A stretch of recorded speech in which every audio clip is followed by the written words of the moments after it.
Hi everyone, welcome back to Tech World. In today's video, I'm going to show you how to join in a Google Meeting on your phone.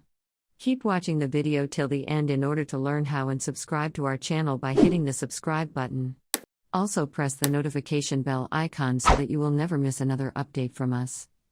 Since you all know that Google Meet is a video conferencing app from Google, which is a free service for everyone so that any user with a Google account could join a meeting on Google Meet, you can easily join in the Google Meeting either with a Meet code or a link.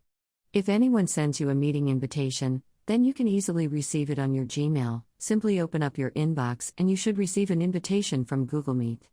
Open up the invitation and simply tap on the Join Meeting button to join in a video meeting that is happening right now. Open it up with Meet application, select your account from the options displayed. Soon after you do that, you'll be able to see this kind of an interface. You can go ahead and deselect the camera option. If you don't want yourself to be involved in a video call and only sharing audio, you need to go ahead and click on the Join box.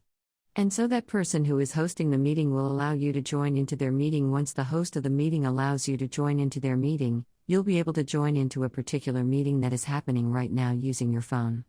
That is how you'll be able to join in a meeting on Google Meet using your phone. I hope the tutorial was helpful to you. If you guys go ahead and give us a thumbs up, comment down below in the comment box if you have a question or a feedback for us. I'll be back soon with more tutorial episodes. Again, thank you for watching.